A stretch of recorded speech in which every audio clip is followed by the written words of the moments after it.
முடிதல் வேண்டும், நல்லவே எண்ணல் வேண்டும். வணக்கம் நேயர்களே, சுகமான சந்திப்பு மீண்டும் ஒரு இனிய காலை வேளையில். நிறைய விஷயங்களை நல்லது ஒரு வீணை நிகழ்ச்சியில நம்ம பகிர்ந்து கொண்டு இருக்கிறோம், நிறைய பேசிட்டு இருக்கிறோம், நீங்க கேட்டுட்டு இருக்கீங்க. இன்னைக்கு ஒரு ரசனை அப்படிங்கிற விஷயத்தை நம்ம பேச போறோம். என்னிடம் ஒரு பெண்மணி வந்து பேசினாங்க ஒரு நிகழ்ச்சி நிறைவில்.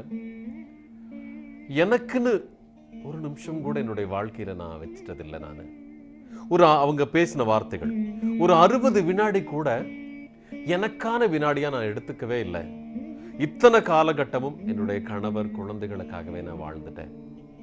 எனக்குள்ள இருக்கின்ற ரசனை வந்து அப்படியே மறைஞ்சு போயிருச்சு. என்னுடைய வாழ்க்கையில் நான் இழந்துட்ட மாதிரி எனக்கு ஒரு ஃபீலிங் வருது.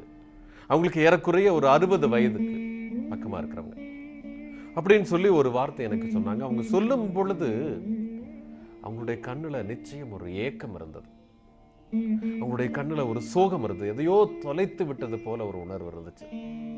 இது எல்லோருக்குள்ளும் இருக்கின்ற கேள்வி, எல்லோருமே யோசிக்கக்கூடிய கேள்வி. எனக்கென வாழ்க்கை, எனக்கான நிமிடங்கள், உங்களுடைய கணவருக்காக, குழந்தைகளுக்காக, மனைவிக்காக, அலுவலகத்திற்காக, கல்லூரிக்காக, பள்ளிக்காக, பக்கத்தில் இருக்கிறவங்களுக்காக, அப்பாவுக்காக, அம்மாவுக்காக, நம்முடைய சரௌண்டிங், இவங்க என்ன நினைச்சுக்குவாங்க, அவங்க என்ன நினைச்சுக்குவாங்கன்னு சொல்லி வாழ்ந்த வாழ்க்கை போக ஒரு ட்ரெஸ் பண்றதையும் கூட நினைச்சுக்குவாங்க.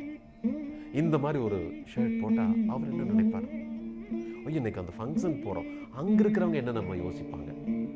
இந்த மாதிரி அடுத்தவங்களுக்காகவே வாழ்ந்து நம்முடைய ஒரிஜினாலிட்டி, நம்முடைய உண்மை தன்மை அப்படிங்கிற விஷயம் கொஞ்சம் கொஞ்சமாக நாம் தொலைத்து கொண்டிருக்கிறோமா? இந்த ரசனைங்கிறது வந்து ஜீவ நதி. நம்முடைய மனசுக்குள் ரசனை இருந்தால் நிச்சயம் வாழ்க்கை சுவாரஸ்யமா இருக்கும் எப்பொழுதுமே. என்னுடைய மாணவன் ஒருத்தன், அப்படியே நான் என்னுடைய மாணவர்களுக்கெல்லாம் முழுமையா பெயர் சொல்லி அழைப்பது வழக்கம். சிவகாம சுந்தரி அப்படின்னு கூப்பிட்டேன் நானு. அந்த பையன் சொல்றான், சீக்கிரமா எந்திரி என்று.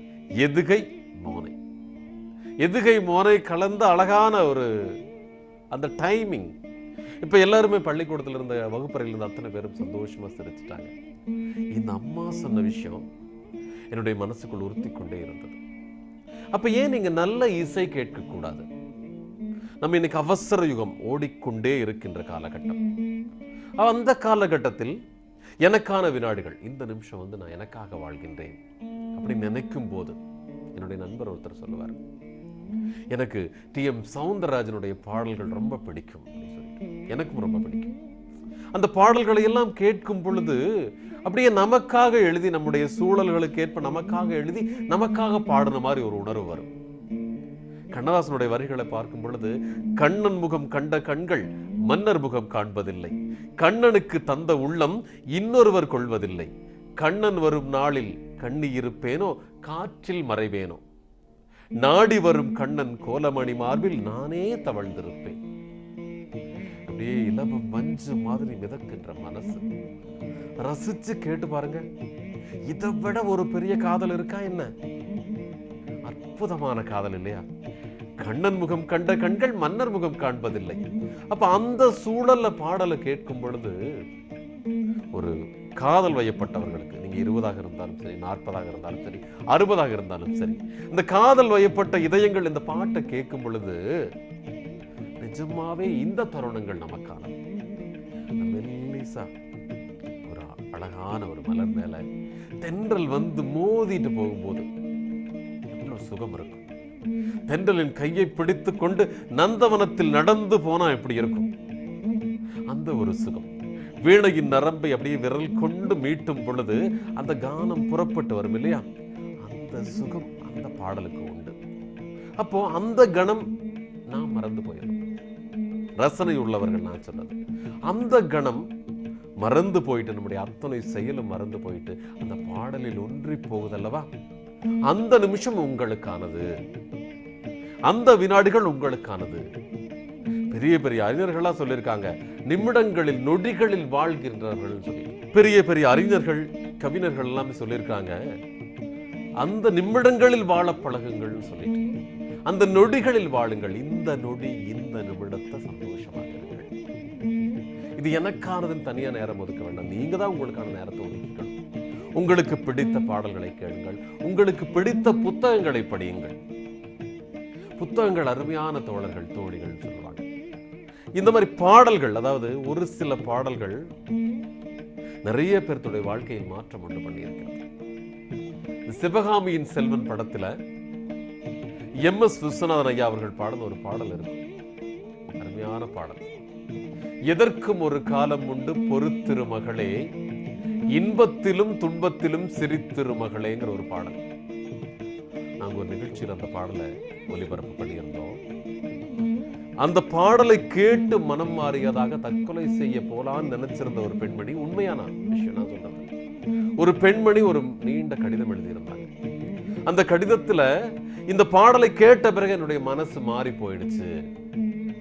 எதற்கும் ஒரு காலம் உண்டு பொறுத்திரு மகளே, இன்பத்திலும் துன்பத்திலும் சிரித்திரு மகளே. அடையாத கதவு ஒன்று ஆலயம் என்று அன்னையைப் போல் அன்பிருக்கும் அவனிடத்திலே நீயுடைய மனக்குறைய அங்க சொல்லு, நிச்சயம் அனைத்தும் மாறும். மாறும் என்ற சொல்லை தவிர அனைத்துமே மாறும். அப்ப இதே விஷயத்தை தான் திருமந்திரம் சொல்லியிருக்கு.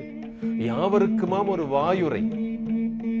சின்ன வார்த்தைகள் நம்முடைய மனதில் மாற்றத்தை உண்டு பண்ணக்கூடிய வார்த்தைகள், நம்முடைய மனசுல மிகப்பெரிய மாற்றத்தை, மிகப்பெரிய தைரியத்தை கொடுக்கக்கூடிய வார்த்தைகள். அந்த வினாடிகள் நிதர்சனமானவை. அந்த அம்மாவுக்கு நான் சொன்ன விஷயம் என்னன்னா, ஒரு இல்லத்தரசி அவங்க மகனையோ மகளை, மருமகனை, மருமகளை, பேரன் பேத்திகளை எல்லோரையும் உருவாக்கி இருக்கிறார்கள். ஆனா எனக்குன்னு நான் வாழல அப்படின்னு சொல்லி சொன்னாங்க. அவங்களுக்கு நான் சொன்ன விஷயம் என்னன்னா, உங்களுக்கு பிடித்தது என்ன? அவங்க சொன்னாங்க, எனக்கு வாணி ஜெயராம் பாடல் ரொம்ப பிடிக்கும். நான் எங்க கேட்டாலும் நின்றுவேன். நான் அதுல அவன் தான் மனிதன்ல எங்கிருந்தோ ஒரு குரல் வந்தது, அது எந்த தேவதையின் குரலோ, இந்த பாட்டை கேட்டா அப்படியே மயங்கி போய் நின்றுவேன்னு சொல்லி சொன்னாங்க. அப்ப எனக்கும் அந்த உணர்வு வந்துச்சு. எனக்கும் பிடிக்கும் அந்த பாடல். அவங்க சொல்லும் போது பாத்துட்டீங்கன்னா, அந்த குழந்தை மாதிரி ஒரு 12 வயசுக்கு போயிட்டாங்க அவங்க. அவங்களுடைய முகத்தில் அப்படி ஒரு பிரகாசம். ரொம்ப பிடிக்கும் சார் எனக்கு அந்த பாட்டை கேட்கும் போது. எங்க கேட்டாலும் அதே இடத்துல நின்றுவேன் நான்.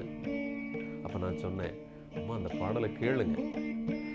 அது சம்பந்தம் வாணி ஜெயராமுடைய பாடல்களை எல்லாம் நீங்க எடுத்து வீட்டுல நீங்க சமைக்கும் பொழுது, இல்ல வீட்டுல நீங்க துவைக்கிற போது, நீங்க ஃப்ரீயா இருக்கிறப்ப அந்த பாடலை போட்டு விடுங்க.